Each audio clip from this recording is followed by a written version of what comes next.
بھی زدنی علما۔ ایک دن میں 200 یا 250 کیس طلاق اور کھلے کے ہماری عدالتوں میں، ہمارے شہر میں یہ ریشو ہے۔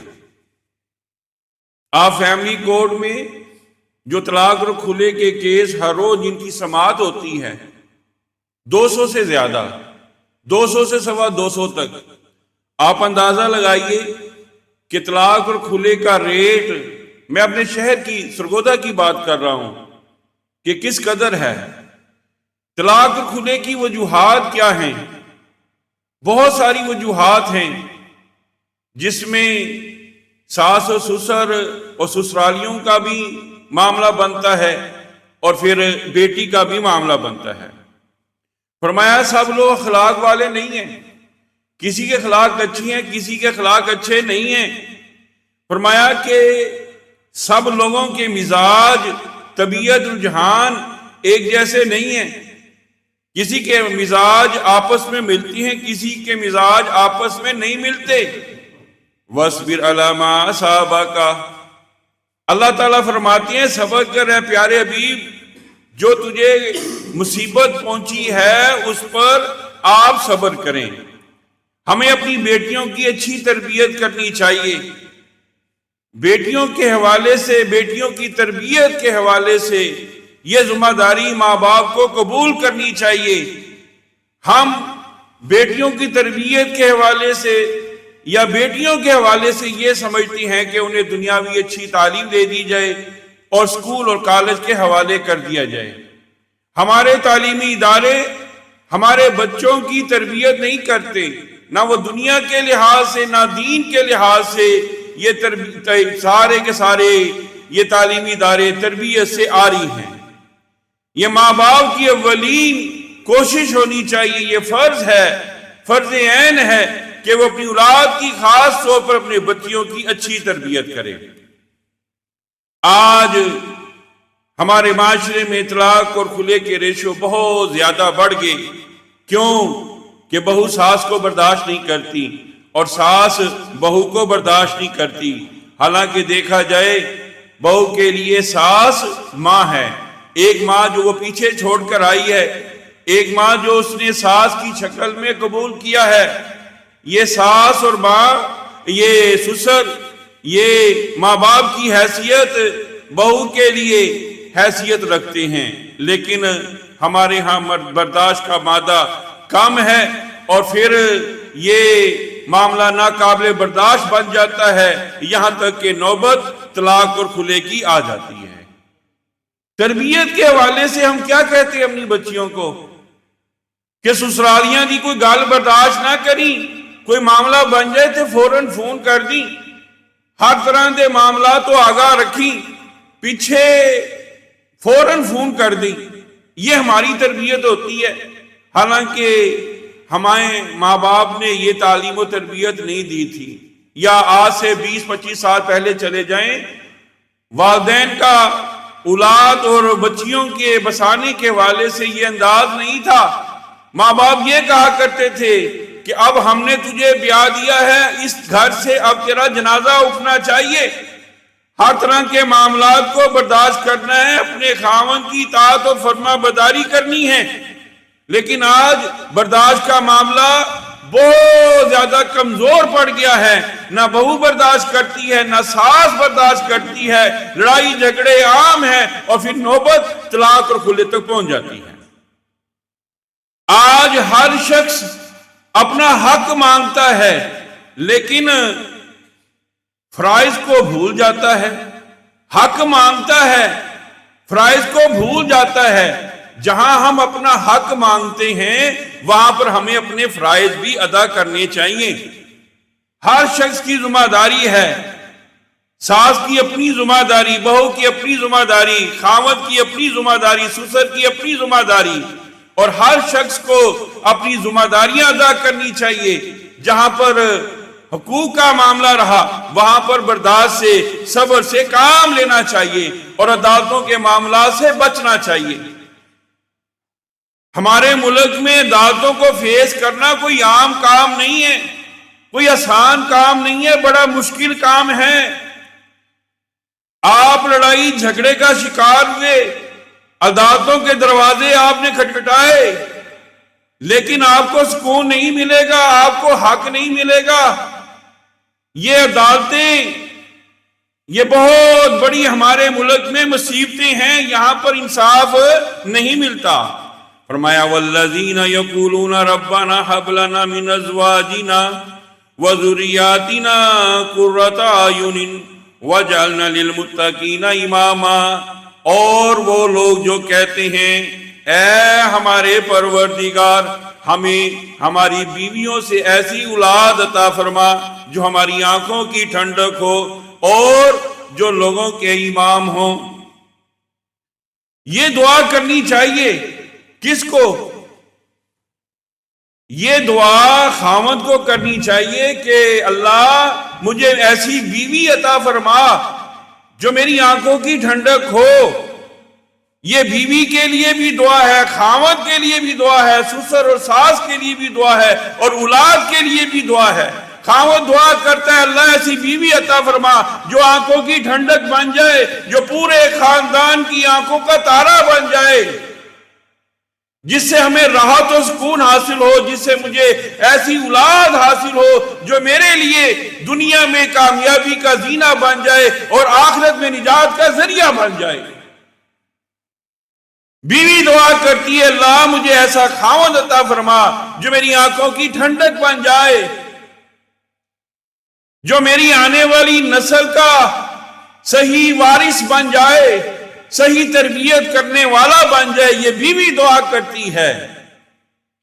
تو یہ اولاد کے لیے بھی دعا ہے، خاوند اور بیوی کے لیے بھی، ساس اور سسر کے لیے بھی یہ دعا ہے کہ کوئی بھی یہ دعا اس نیت سے کرے گا کہ اللہ مجھے ایسی بیوی عطا فرما، ایسا خاوند عطا فرما، یا ایسی اولاد عطا فرما جو آنکھوں کی ٹھنڈک ہو، اللہ اس کی نیت کے مطابق اسے یہ اجر عطا فرمائیں گے۔ اور آنکھوں کی ٹھنڈک اولاد بنتی ہے تربیت سے، اور تربیت کرنا یہ والدین کا فرض ہے۔ تو اللہ تعالیٰ بندے کے گمان کے مطابق ہوتے ہیں، جیسا بندہ اللہ تعالیٰ کے بارے میں گمان کرتا ہے ویسی اللہ تعالیٰ اس کے ساتھ معاملہ فرما دیتے ہیں۔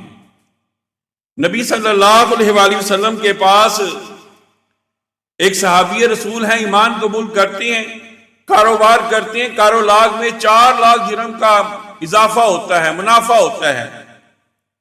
بیوی سے پوچھتے ہیں کہ یہ پیسے میں کہاں خرچ کروں، کہاں صدقہ خیرات کروں، کہاں خرچ کروں؟ بیوی نے پتہ کیا جواب دیا کہ سرکار آپ کے بھائی بڑے کمزور ہیں، غریب ہیں، حاجت مند ہیں، ضرورت مند ہیں، باہر جانے کی ضرورت نہیں ہے، اپنے بھائیوں کو دے دیں یہ منافع، اپنے بھائیوں میں تقسیم کر دیں۔ ہمارے گھروں میں لڑائی ہوتی ہے، بیوی ناراض ہوتی ہے کہ اپنے بہن بھائی کیوں پال رہا ہے، اپنے ماں باپ کیوں پال رہا ہے، بہن بھائیوں پر کیوں خرچ کر رہا ہے۔ ادھر دیکھیے بیوی نے کیا کہا کہ جناب تمہارے بھائی کمزور ہیں، غریب ہیں، حاجت مند ہیں، ضرورت مند ہیں، یہ 4 لاکھ درہم کا اضافہ بھائیوں میں تقسیم کر دیجیے۔ اور یہاں پر اس وجہ سے گھر اجڑ جاتے ہیں کہ یہ بھائیوں کو فیڈ بیک کیوں کر رہا ہے، بھائیوں کی اعانت اور مدد جو نہ وہ کیوں کر رہا ہے۔ حالانکہ وہ باہر بھی خرچ کر سکتا تھا، لیکن خرچ کرنے کے معاملے میں پہلے اپنا گھر دیکھنا چاہیے۔ گھر میں کوئی ضرورت مند حاجت مند ہے تو اس ضرورت مند اور حاجت مند کی، یا خاندان میں کوئی اس طرح کا معاملہ ہے تو وہاں پر خرچ کرنا چاہیے۔ نبی صلی اللہ علیہ وآلہ وسلم نے ایک بیوہ عورت سے شادی کا ارادہ کیا۔ اس عورت نے آگے سے 2 باتیں نبی صلی اللہ علیہ وآلہ وسلم کے سامنے رکھ دی۔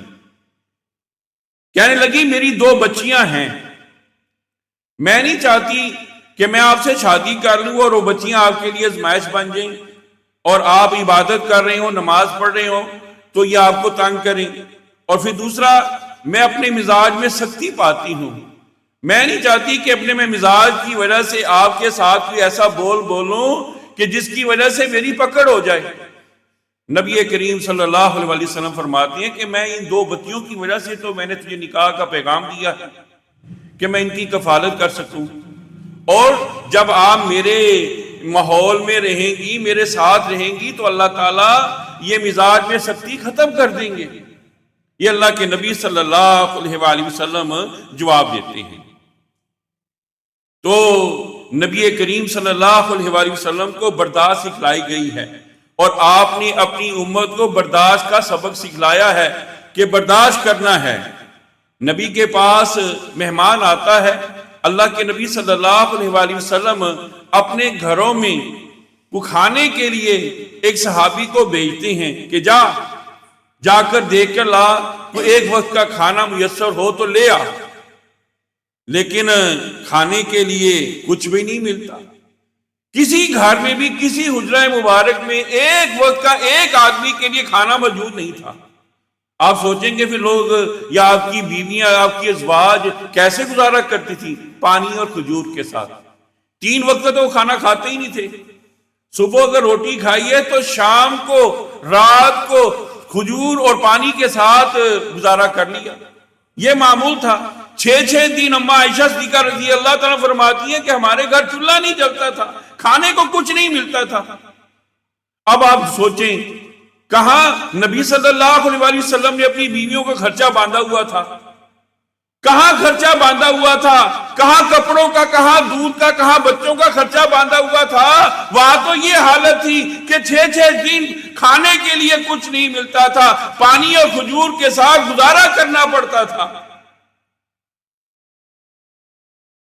صحابی واپس آ گیا کہ اللہ کے نبی صلی اللہ علیہ وآلہ وسلم کھانے کے لیے آپ کے گھر میں کچھ نہیں ہے، کہیں سے کچھ نہیں ملا۔ آپ للکار لگا دیتے ہیں کہ کون ہے میرے صحابی کی مہمان نوازی کرے گا؟ ابو طلحہ انصاری رضی اللہ تعالیٰ عنہ اپنے گھر لے جاتے ہیں۔ واقعہ آپ نے سنا ہوا ہے، مہمان نوازی کرتی ہیں، خوب مہمان نوازی کرتی ہیں۔ بیوی سے پوچھتے ہیں کھانے کے لیے کچھ ہے؟ کہتی ہاں یہ بچوں کے لیے اور آپ کے لیے۔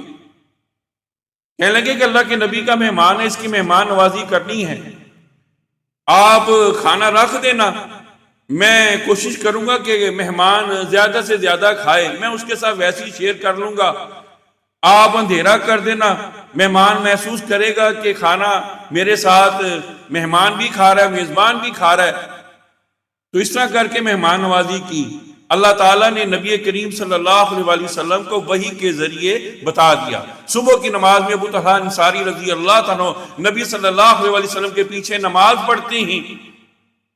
اللہ تعالیٰ کے نبی محمد صلی اللہ علیہ وآلہ وسلم کو پتہ چل چکا ہے، وحی کے ذریعے آپ نماز کے بعد ابو طلحہ انصاری رضی اللہ عنہ کو فرماتی ہیں کہ ابو طلحہ تو نے خوب اپنے مہمان کی مہمان نوازی کی، ایسی مہمان نوازی کی کہ اس مہمان نوازی پر اللہ تعالیٰ بھی مسکرا دیے۔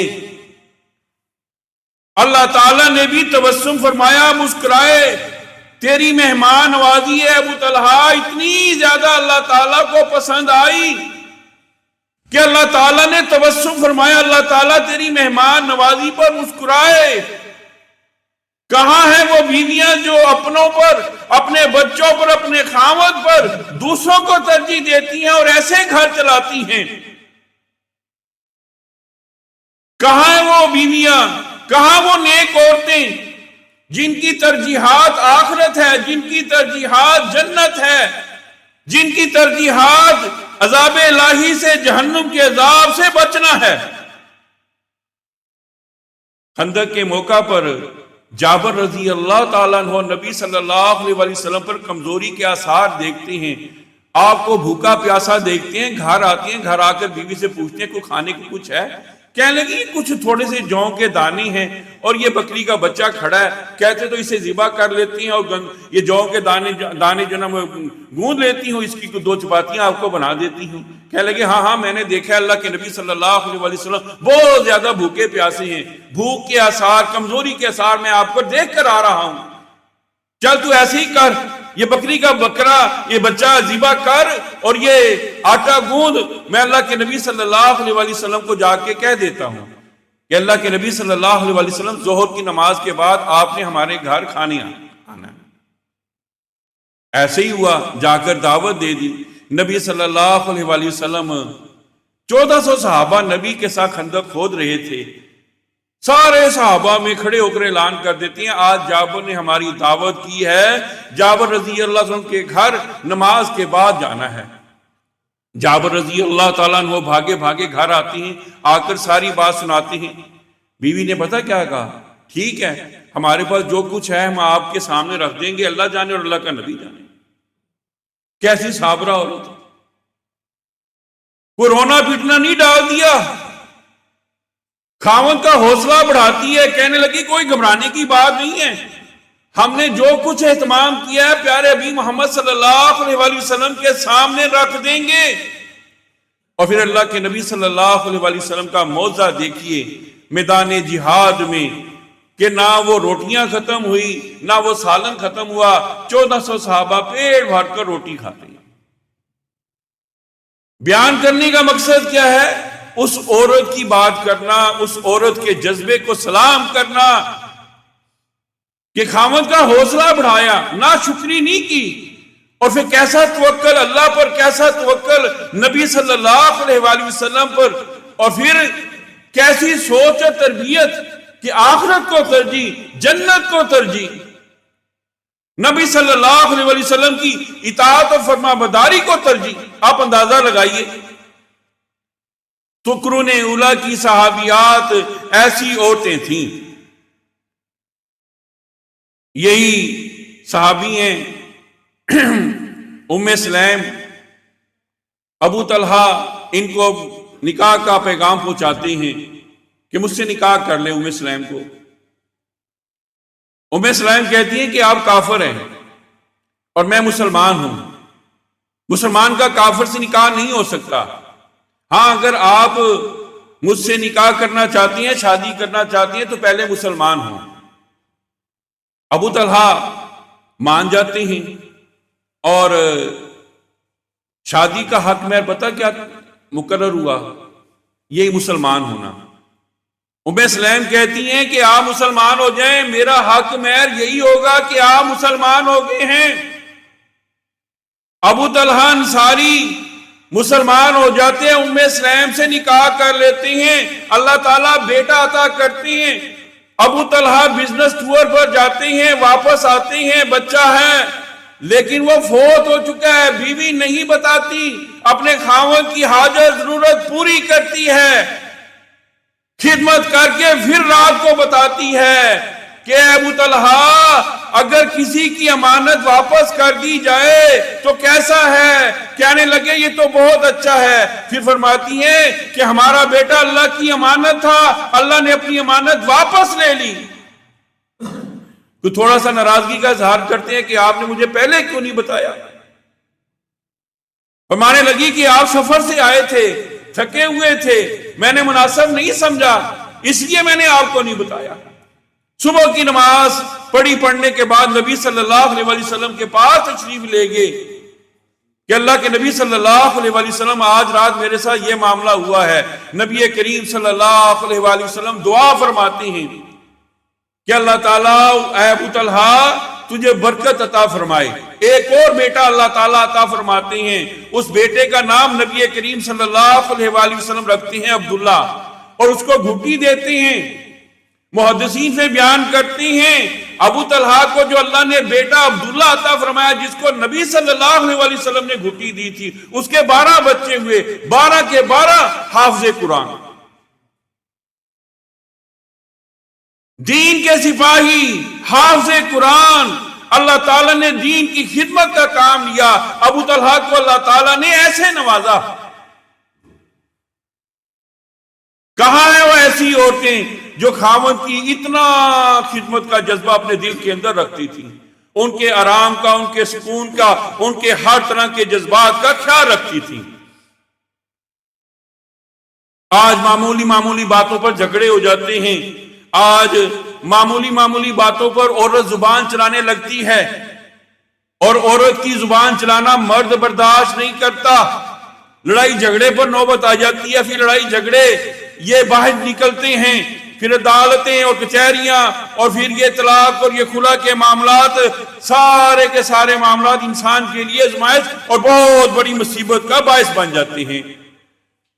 والذین یقولون ربنا، اور وہ لوگ جو کہتے ہیں اے ہمارے پروردگار، ھب لنا من ازواجنا، ہماری بیویوں سے ہمیں عطا فرما، وذراتنا، اور ہماری اولادوں سے عطا فرما، کیا عطا فرما؟ قرۃ اعین، آنکھوں کی ٹھنڈک عطا فرما، وجعلنا للمتقین اماما، اور ہماری اولادوں کو دنیا میں امام بنا دے۔ یہ امامت کوئی معمولی بات ہے؟ یہ امامت معمولی بات نہیں ہے۔ آنکھوں کی ٹھنڈک اور دنیا کا امام اولاد بنتی ہے جب ان کی تربیت کی جائے۔ یہ معاملہ تربیت کے ساتھ ہے۔ اولاد کی تربیت کرنا والدین کی ذمہ داری ہے۔ ایک عورت اللہ کے نبی صلی اللہ علیہ وسلم کے پاس آتی ہے، آ کر عرض کرتی ہے اللہ کے نبی صلی اللہ علیہ وسلم مجھے نصیحت کیجیے۔ آپ نے پوچھا تو شادی شدہ ہے؟ کہنے لگی ہاں۔ آپ نے فرمایا جا تجھے نصیحت یہ ہے کہ تیرا خاوند تیرے لیے جنت بھی ہے، تیرے لیے جہنم بھی ہے۔ جا اپنے خاوند کی خدمت کر، اس کی نافرمانی سے بچ، اس لیے کہ تیرا خاوند تیرے لیے جنت بھی ہے اور تیرے لیے جہنم بھی ہے۔ اگر تو خدمت کرتی ہے، اپنے خاوند کی اطاعت و فرما برداری کرتی ہے، اللہ تعالیٰ نے تیرے لیے جنت رکھی ہے۔ اگر تو خاوند کی نافرمانی کرتی ہے، اس کے آگے زبان چلاتی ہے، فرمایا پھر تیرے لیے جہنم ہے، کہ تیرا انتقال اس حال میں ہو، تیری موت اس حال میں ہو کہ تیرا خاوند تجھ سے راضی نہ ہو، تو پھر تو جہنم میں جائے گی۔ ہاں، عورت کے لیے کامیابی ہے اگر عورت شکر اور ذکر کرنے والی ہے۔ عورت کے اندر دو خوبیاں ہیں تو اس کے لیے کامیابی کا یہ زینہ ہے کہ عورت شکر کرنے والی ہے، عورت ذکر کرنے والی ہے۔ ایک عورت آتی ہے اللہ کے نبی صلی اللہ علیہ وسلم کے پاس، آ کر عرض کرتی ہے کہ اللہ کے نبی صلی اللہ علیہ وسلم، معاویہ اور ام جہم کی طرف سے نکاح کا پیغام آیا ہے، کس کا پیغام قبول کروں؟ اللہ کے نبی صلی اللہ علیہ وسلم فرماتے ہیں کہ معاویہ غریب آدمی ہے، معاویہ غریب ہے، پیسے نہیں ہیں اس کے پاس، اور یہ ابو جہم یہ بڑا سخت ہے، عورتوں کو بڑا مارتا ہے، دیکھ لے۔ اب دونوں باتیں میں نے تیرے سامنے رکھ دی ہیں، اب آپ کی مرضی ہے۔ مطلب کیا کہ جب یہ نکاح کا معاملہ ہو تو کوئی بات نہیں چھپانی چاہیے، نہ لڑکے والے کوئی بات چھپائیں نہ لڑکی والے کوئی بات چھپائیں۔ ارے جس معاملے کی بنیاد جھوٹ پر ہوگی وہاں پر خیر کہاں ہوگی؟ ہمارے ہاں یہ جھوٹ سے سہارا لیا جاتا ہے، چھپایا جاتا ہے، وہ بعد میں باتیں ظاہر ہوتی ہیں، پھر معاملات خراب ہو جاتے ہیں۔ تو معاملات کی بنیاد سچ پر ہونی چاہیے، جھوٹ پر نہیں ہونی چاہیے۔ اور جب یہ دو خاندان آپس میں رشتہ طے کر رہے ہوں تو پھر ہر چیز کھول کر بیان کر دینی چاہیے اور سچ بولنا چاہیے، جھوٹ نہیں بولنا چاہیے۔ شادی نام ہے ریس اور بریک کا۔ شادی نام ہے کس چیز کا؟ ریس کا اور بریک کا۔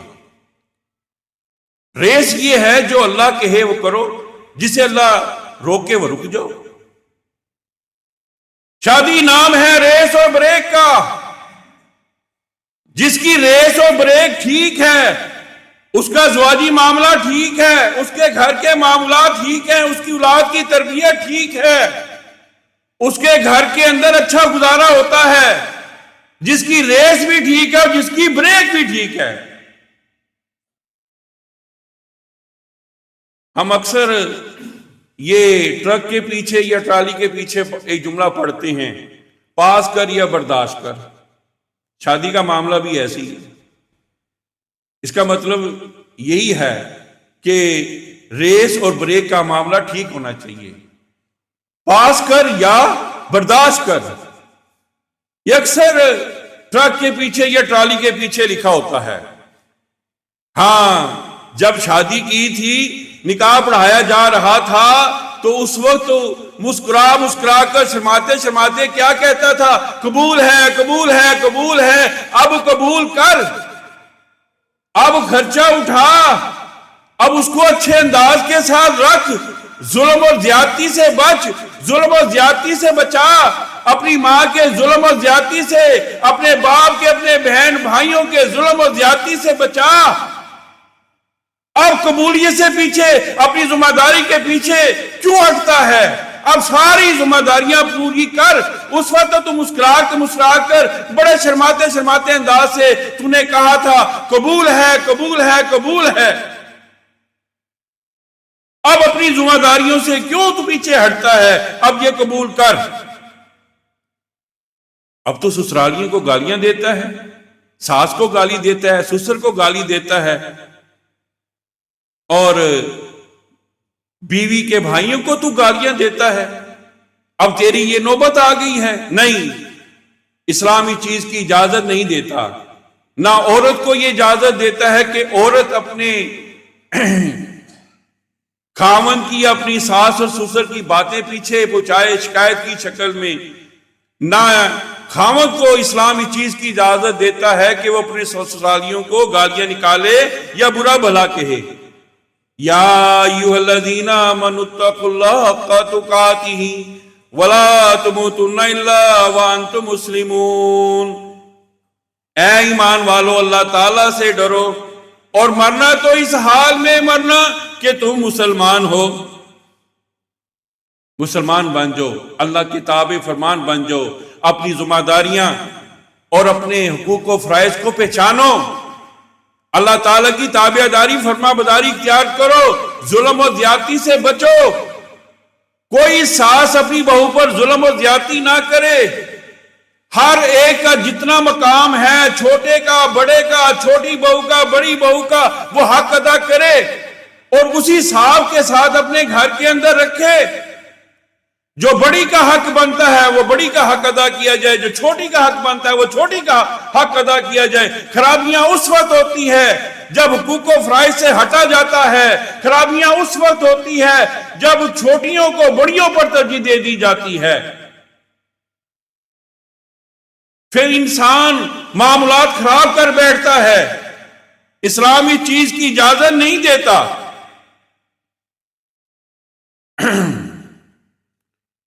جنت میں ہمارے باپ آدم علیہ السلام کو اللہ تعالیٰ نے پیدا فرما کر جنت میں بسیرا عطا فرمایا، لیکن آدم کا اکیلے جنت میں دل نہ لگا۔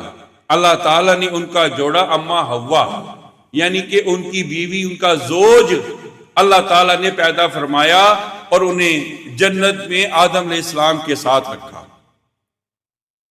مطلب یہ کہ جنت میں بھی میاں بیوی کٹھے، اور وہ گھر جنت بنتا ہے، وہ گھر جنت کہلاتا ہے جہاں میاں بیوی ہوتے ہیں، اور وہ گھر جنت بنتا ہے آرام اور سکون کے ساتھ۔ ازواجی یونٹ جب مضبوط ہوتا ہے، میاں بیوی یک جان ہوتے ہیں، ایک جان ہوتے ہیں، وہ گھر اللہ کے ہاں جنت بن جاتا ہے۔ اس گھر میں بچوں کی تربیت صحیح ہوتی ہے، اس گھر میں بچی کی تربیت صحیح ہوتی ہے جہاں پر میاں بیوی یک جان ہوتے ہیں۔ یہ نہیں کہ بیوی کا مزاج کچھ اور، بیوی اپنے خاوند کے مزاج کو نہ سمجھے اور خاوند بیوی کے مزاج کو نہ سمجھے، پھر معاملات خراب ہوتے ہیں۔ مزاج کو اسلام کے مطابق بناؤ، برداشت کرو، صبر کرو۔ کوئی معاملہ بن جائے، کوئی چیز ناپسند آئے، کوئی بات ناپسند آئے، اس کو برداشت کر لو، تکرار کی ضرورت نہیں ہے۔ تو یہ گھر جنت بنانا یہ میاں بیوی کی ذمہ داری ہے، اور میاں بیوی کے ساتھ گھر جنت بنتے ہیں۔ جیسا کہ آدم علیہ السلام کو، اما حوا کو اللہ تعالیٰ نے جنت میں رکھا، تو یہ گھر بھی ہمارے لیے جنت کے مترادف ہیں۔ لیکن اگر گھر میں سکون ہے، میاں بیوی جہاں یکجان ہیں، اگر میاں بیوی یکجان نہیں ہے، گھر میں اس حوالے سے، ازواجی حوالے سے بدسکونی ہے، تو پھر گھر تماشا بن جاتا ہے، گھر تماشا بن جاتا ہے، گھر مذاق بن جاتا ہے، نہ کاروبار میں برکت رہتی ہے، نہ گھر کے اندر برکت رہتی ہے، جب ازواجی لحاظ سے سکون برباد ہو جاتا ہے، جب ازواجی لحاظ سے، بیوی کے لحاظ سے، والدہ کے لحاظ سے، والد کے لحاظ سے، بہن بھائیوں کے لحاظ سے مرد جب پریشان ہوتا ہے، پھر وہ ایکسٹریم پوزیشن پر پہنچتا ہے، پھر یہ وہ سٹیپ لینے کا سوچتا ہے کہ طلاق دے دی جائے، یا اور سوچتی ہے کہ کھلا لے لیا جائے۔ تماشا بنتا ہے، اور رشتہ داروں کو بھی سوچنا چاہیے، ماں باپ کو بھی، بہن بھائیوں کو بھی سوچنا چاہیے کہ اس عورت کو ہم نے بڑے چاؤ کے ساتھ بیایا تھا، اس کو ہم بڑے چاؤ کے ساتھ بڑی خوشی خوشی لے کر آئے تھے۔ وہ رشتہ دار، وہ ماں باپ، وہ بہن بھائی جو اپنے بھائی کا، بیٹے کا بیاہ بڑی خوشی خوشی کرتے ہیں، نو کو، بہو کو بڑی خوشی خوشی لے کر آتے ہیں، وہ رشتے کو توڑنے پر مجبور کیوں ہو جاتے ہیں؟ وہ اس ایکسٹریم پوزیشن پر کیوں پہنچ جاتے ہیں؟ وہ بیٹے کو کیوں فورس کرتے ہیں کہ اب اسے چھوڑ دے، یہ ہمارے لائق نہیں ہے یا تیرے لائق نہیں ہے؟ وہ یہ رشتے ناتوں کو توڑنے پر مجبور کیوں ہو جاتے ہیں؟ انہیں خیال کرنا چاہیے، ان کی بھی بیٹیاں ہیں، یہ بھی کسی کی بیٹی ہے، اور ہمارے ہاں عجیب اس حوالے سے معاملات ہیں، نند کے حوالے سے ہر قسم کی اس کو آزادی حاصل ہوتی ہے، جو چاہے بھابھی کو جو چاہے مرضی کہہ دے وہ کر لے، اس کی بات حرف آخر ہوتی ہے۔ خاوند بھی اپنی بہن کی بات کی لاج رکھتا ہے، کہتا ہے کہ میں بہن بھائیوں کے بارے میں تجھ سے کوئی چیز برداشت نہیں کروں گا، میرے بہن بھائیوں کو کچھ نہیں کہنا۔ کیوں بھائی؟ حقوق و فرائض کا خیال رکھ، جو بہن کا حق ہے بہن کو دے، جو بیوی کا حق ہے بیوی کو دے۔ اگر بیوی کا قصور ہے تو بیوی کو سمجھا، اگر بہن کا قصور ہے تو بہن کو سمجھا۔ لیکن جب اس قسم کے معاملات کو دبا دیا جاتا ہے، حق ادا نہیں کیا جاتا، پھر خرابیاں ہوتی ہیں۔ اللہ تعالیٰ نے طلاق کی اجازت دی ہے، لیکن حلال چیزوں میں سب سے زیادہ ناپسندیدہ بات یہ طلاق ہے، جو اللہ تعالیٰ دیکھتے ہیں، وہ محسوس کرتے ہیں کہ یہ حلال چیز ہے، لیکن حلال چیزوں میں اللہ تعالیٰ کی ہاں ناپسندیدہ ہے۔ اللہ تعالیٰ نے ٹائم تو نہیں ہو گیا، چلو آخری بات کر دیتا ہوں۔ میں نے خود ہی چوائس کیا تھا یہ ٹاپک، میں محسوس کر رہا تھا کہ تھوڑی سی اس حوالے سے گفتگو کی جائے، میں کھلی گفتگو کرتا ہوں، برا نہ منائیے۔ اللہ تعالیٰ نے آدم علیہ السلام کو پہلے شوہر بنایا، اما حوا کو بیوی بنایا، ماں بعد میں آئی۔ میں اس حوالے سے بھی بات کر چکا ہوں کہ شوہر اور بیوی کا رشتہ پہلے ہے، ماں بعد میں ہے۔ بہرحال اشارہ ہی کافی ہے، میں مزید اس حوالے سے بیان نہیں کرتا، لیکن یہ ہے کہ اپنے ازواجی یونٹ کو مضبوط کریں اور برداشت کریں۔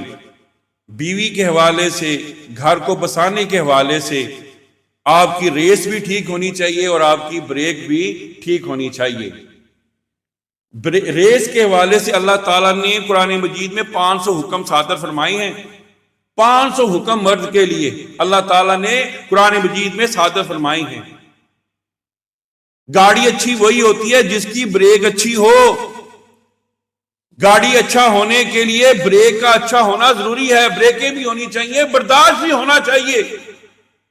بہرحال اللہ سے دعا ہے کہ اللہ تعالیٰ اس حوالے سے جو ہماری کمیاں کوتاہیاں ہیں اس کو دور فرما دے، اور اللہ تعالیٰ ہمیں یہ توفیق عطا فرمائے کہ ہم ازواجی زندگی کے حوالے سے اپنے حقوق و فرائض پہچانیں اور ان کو ادا کرنے کی کوشش کریں۔ آمین۔